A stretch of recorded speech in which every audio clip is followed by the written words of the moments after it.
Hello and अस्सलाम वालेकुम students. हम लोगों ने अपने लास्ट लेक्चर में एक मैटर की प्रॉपर्टी पढ़ी जिसको हमने क्या नाम दिया था, चार्ज का।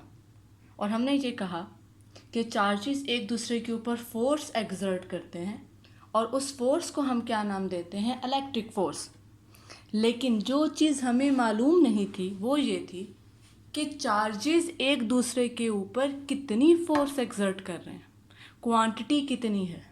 हमें उस फोर्स की क्वांटिटेटिव नेचर का आइडिया नहीं था। हमें ये ज़रूर पता है कि लाइक चार्जेस रिपेल करते हैं और अनलाइक चार्जेस अट्रैक्ट करते हैं, but that is qualitative nature. हमें क्वांटिटेटिव नेचर का आइडिया किसने दिया? That was French engineer and his name was coulomb. और उसने अपनी मेजरमेंट्स की बेस पे एक लॉ दिया and that law is called Coulomb's law. अब कूलम्स लॉ या चार्जेस को जब हम स्टडी करते हैं तो आइडियली हम पॉइंट चार्जेस की बात करते हैं। पॉइंट चार्ज आप नाम से जाहिर है रिप्रेजेंट कर रहा है पॉइंट को।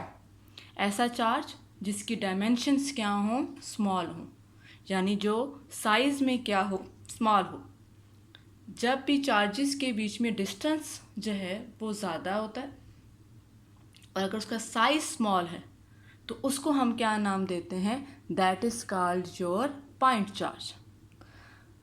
तो हमारा जो कूलम्स लॉ का जो टॉपिक हम पढ़ेंगे और जब हम इलेक्ट्रिक फोर्स को पढ़ेंगे और हम जब नेक्स्ट टॉपिक्स की तरफ जाएंगे, हम जो चार्ज हमेशा कंसीडर करेंगे वो कौन सा होगा, आपका पॉइंट चार्ज। तो कूलम्स लॉ का जो टॉपिक है ये आपका एक बहुत इंपॉर्टेंट टॉपिक है। इसमें से आपके पेपर्स में एमसीक्यूज़ भी आ सकते हैं, इसमें से आपके पेपर में शॉर्ट क्वेश्चंस भी आ सकते हैं और ये लॉन्ग क्वेश्चन के लिए भी क्या है, very very important topic. In short it is very important topic जिसको हम पढ़ने जा रहे हैं। तो सबसे पहले अगर ये टॉपिक लॉन्ग में आता है तो हमेशा टॉपिक को हम एक स्टोरी की तरह लिखते हैं ताकि एग्जामिनर को पढ़ने में आसानी हो, उसको चेक करने में आसानी हो और आपके अपने कंसेप्ट्स भी क्या हों, क्लियर हो। तो हम भी इस चैप्टर को एक कहानी की तरह पढ़ेंगे और एक स्टोरी की तरह लेकर जाएंगे स्टेप बाय स्टेप। तो सबसे पहले जो चीज़ हम पढ़ने जा रहे हैं that is introduction of Coulomb's law.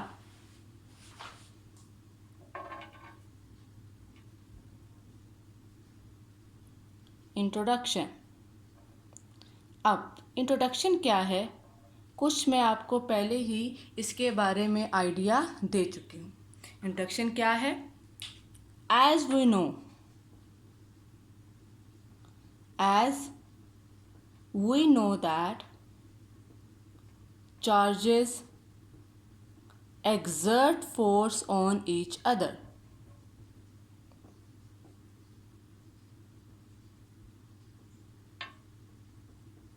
Right?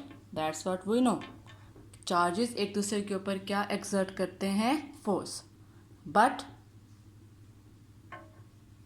The quantitative nature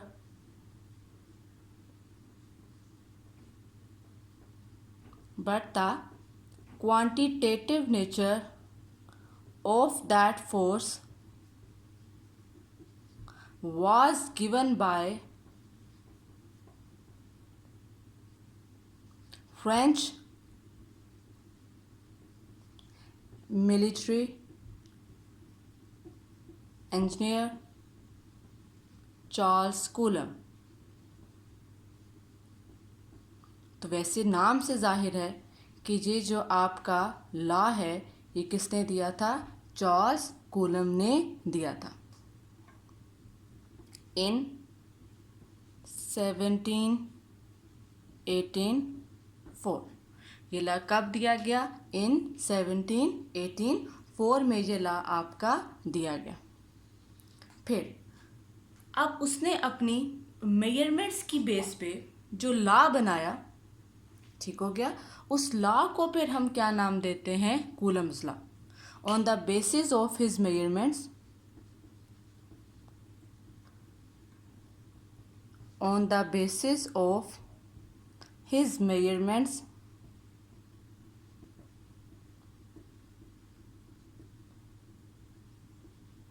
he gave a law which is called Coulomb's law. उसने एक लॉ दिया हमें और उस लॉ का नाम क्या था? Coulomb's law.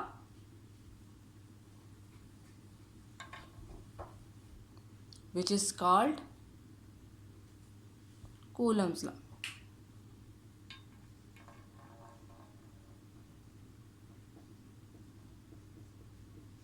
ओके, अब हम इसी लॉ की थोड़ी सी स्टेटमेंट की तरफ जाएंगे कि इस लॉ की, हमेशा लॉ की हम स्टेटमेंट को ज़रूर स्टडी करते हैं। तो इसकी जो स्टेटमेंट थी वो थोड़ी सी मिलती जुलती है, जो कि आपकी ग्रेविटेशनल फोर्स की थी। उसकी स्टेटमेंट से इसकी स्टेटमेंट क्या है? मिलती जुलती है। यहाँ पे जो आपकी फोर्स है वो चार्जेस के क्या है? Directly proportional. जितना चार्ज ज़्यादा होगा उतनी चार्जेस फोर्स भी क्या एक्सर्ट करेंगे? ज़्यादा। दूसरा, जो चार्जेस के बीच में डिस्टेंस है उसके ये फोर्स क्या है? Inversely proportional. ये उसने कैसे बनाया? ये उसने अपनी मेजरमेंट्स की बेस पे इस चीज़ को क्या किया? उसने ऑब्जर्व किया कि जो फोर्स है वो प्रोडक्ट ऑफ चार्जेस के क्या है? डायरेक्टली प्रोपोर्शनल, और स्क्वायर ऑफ डिस्टेंस के क्या है? Inversely proportional.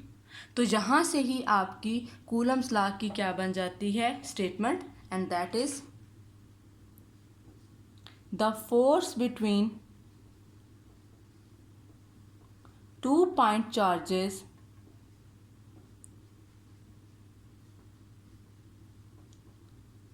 the force between 2 point charges is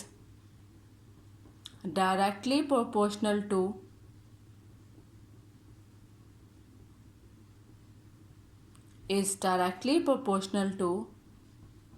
product of magnitude of charges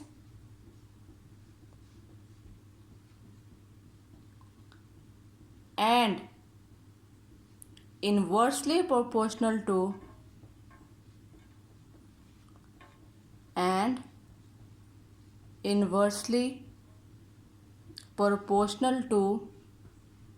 square of distance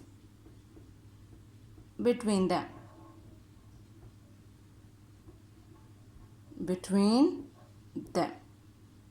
जहाँ पे जो आपका कूलम्स लॉ है उसकी आपकी स्टेटमेंट क्या होती है? कंप्लीट।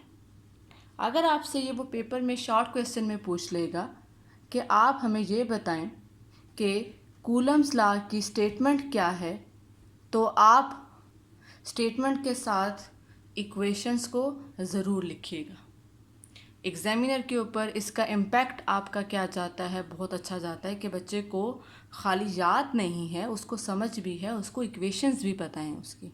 अब इसी चीज़ को हम थोड़ा सा एक्सप्लेन करेंगे और हम इस कूलम्स लॉ की क्या पढ़ेंगे? Mathematical form. तो जो आपकी नेक्स्ट हेडिंग है दैट इज़ मैथमेटिकल फॉर्म। किसकी मैथमेटिकल फॉर्म? कूलम्स लॉ की। Mathematical form.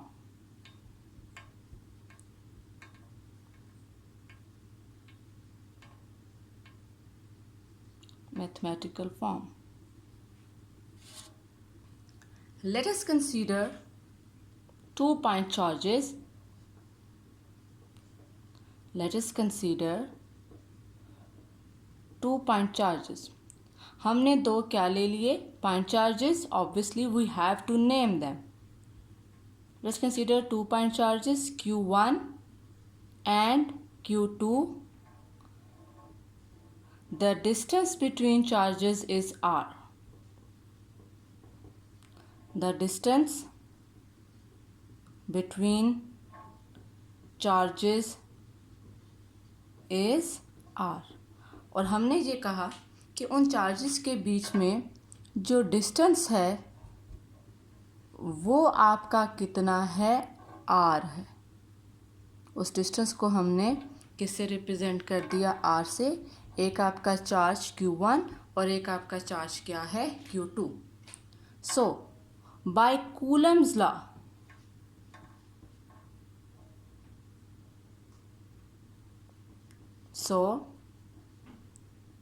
Bye Coulomb's law, Coulomb's law ने हमें एक चीज़ बताई, और वो चीज़ क्या थी कि जो इन दो चार्जेस के बीच में फोर्स है वो डायरेक्टली प्रोपोर्शनल है product of their magnitude and inversely proportional है square of the distance between them. Inversely proportional है square of the distance between them. अगर मैं इन्हीं दो इक्वेशंस को कंबाइन कर लूँ, अगर मैं इन्हीं दो इक्वेशंस को कंबाइन कर लूँ तो इन दोनों को कंबाइन करके मेरे पास एक एक्सप्रेशन आएगा, और वो एक्सप्रेशन क्या होगा, that would be F is equal to Q1 Q2 divided by R square. मेरे पास उस कूलम फोर्स का जो एक्सप्रेशन बना वो क्या बना,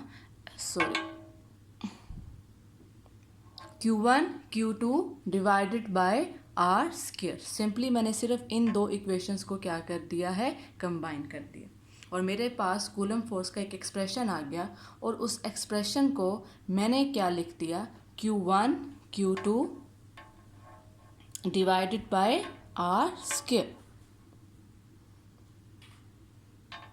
F is equal to F is directly proportional to product of magnitude of the charges and inversely proportional to square of the distance between them। तो यहाँ पे हमें ये भी पता है जब भी प्रोपोर्शनैलिटी का साइन इक्वल में जाता है तो एक आपका कांस्टेंट लाजमी मौजूद होता है, और इस केस में उस कांस्टेंट को हम किससे रिप्रेजेंट कर रहे हैं, K से, और इस K का नाम क्या है, कूलम्स कांस्टेंट।